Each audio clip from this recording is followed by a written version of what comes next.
ಬೆಳಗಿನ ತಿಂಡಿಗೆ ಅವಲಕ್ಕಿಯನ್ನು ಒಂದು ಅರ್ಧ ಗಂಟೆಯಲ್ಲಿ ಕಲಿಸುವ ವಿಧಾನ ನಿಮಗೆ ಹೇಳ್ತೇನೆ.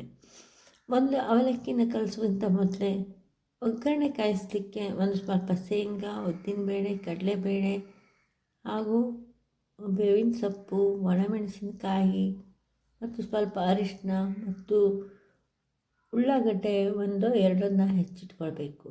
ಇದನ್ನು ನಿಮಗೆ 1/4 ಕೆ ಜಿ ಕಲಿಸ್ತಿರೋ, ಅರ್ಧ ಕೆ ಜಿ ಕಲಿಸ್ತಿರೋ, 1 ಕೆ ಜಿ ಕಲಿಸ್ತಿರೋ ಅದಕ್ಕೆ ತಕ್ಕ ಹಾಗೆ ಎಣ್ಣೆಯ ಪ್ರಮಾಣವನ್ನು ಹಾಕಿ ಒಗ್ಗರಣೆಯನ್ನು ಕಾಯಿಸಬೇಕು.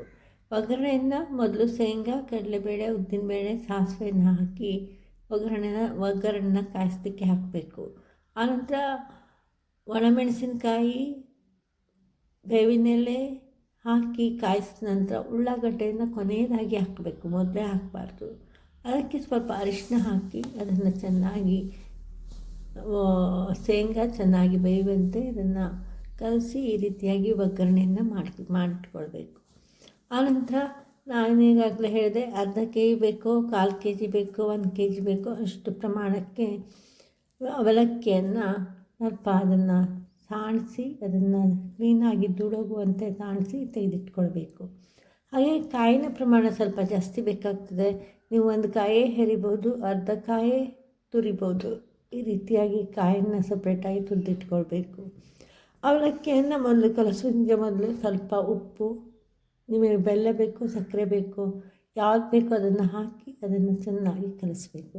ಆನಂತರ ಈ ಒಗ್ಗರಣೆಯಿಂದ ಏನು ಮಾಡಿಟ್ಕೊಂಡಿರ್ತೀರಿ ಅದನ್ನು ಹಾಕಿ ನಿಧಾನವಾಗಿ ಅದನ್ನು ಎಲ್ಲ ಮಿಕ್ಸ್ ಆಗುವಂತೆ ಕಲಿಸ್ಬೇಕು. ಆನಂತರ ಕೊನೆಯದಾಗಿ ಅವಲಕ್ಕಿಗೆ ಕಾಯನ್ನೇನು ತುರಿದಿಟ್ಕೊಂಡಿರ್ತೀರಿ ಇಟ್ಕೊಂಡಿರ್ತೀರಿ ಅದನ್ನು ಹಾಕಿ ಚೆನ್ನಾಗಿ ಅದು ಮಿಕ್ಸ್ ಆಗುವಂತೆ ಕಲಿಸ್ಬೇಕು. ಚೆನ್ನಾಗಿ ಅಂದರೆ ಅದಕ್ಕೆ ಬೇಕಾದರೆ ಸ್ವಲ್ಪ ನೀರನ್ನು ಹಾಕ್ಕೊಳ್ಬೋದು. ಅದು ಸರಿಯಾಗಿ ಕಲಿಸದೆ ಹೋದರೆ ನೀರನ್ನು ಹಾಕಿ ಚೆನ್ನಾಗಿ ಕಲಿಸ್ಕೊಳ್ಬೇಕು.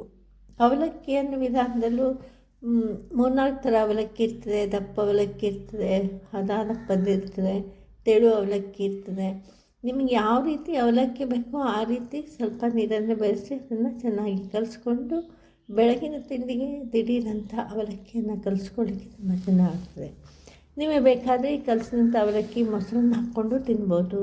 ಆನಂತರ ಬಾಳೆಹಣ್ಣಿನ ಶ್ರೀಕರ್ಣಿ ಏನಂತೇವೆ ಅದನ್ನು ಮಾಡಿ ಅದನ್ನು ಮಿಕ್ಸ್ ಮಾಡಿ ತಿನ್ಬೋದು. ಈ ರೀತಿಯಾಗಿ ಅವಲಕ್ಕಿಯನ್ನು ನೀವು ಬೆಳಗಿನ ತಿಂಡಿಗೆ ಒಂದು ಚೆನ್ನಾದ ರೀತಿಯಲ್ಲಿ ಕಲಸಿ ಇಟ್ಕೊಳ್ಬೋದು. ಈ ರೀತಿ ನೀವು ನೋಡ್ತಾ ಇದ್ದೀರಿ, ಈ ರೀತಿ ಚೆನ್ನಾಗಿ ಮಿಕ್ಸ್ ಆಗುವಂತೆ ಕಲಿಸಿದರೆ ಬೆಳಗಿನ ತಿಂಡಿಗೆ ಅವಲಕ್ಕಿ ರೆಡಿ ಆಗ್ತದೆ. ಇದನ್ನು ನೀವು ಸಂಜೆ ವೇಳೆ ತಿಂಡಿಯೂ ಕೂಡ ಈ ರೀತಿ ಕಲಿಸ್ಕೊಳ್ಬೋದು, ಅಥವಾ ಬೆಳಗಿನ ಬ್ರೇಕ್ಫಾಸ್ಟ್ ಏನಂತೇವೆ ಅದಕ್ಕೆ ಕೂಡ ಕಲಿಸ್ಕೊಳ್ಬೋದು. ಈ ರೀತಿಯಾಗಿ ನೀವು ಅವಲಕ್ಕಿಯನ್ನು ಕಲಿಸಿದ್ರೆ ತುಂಬ ಚೆನ್ನಾಗ್ತದೆ. ನೀವು ಒಮ್ಮೆ ಮಾಡಿ ನೋಡಿ.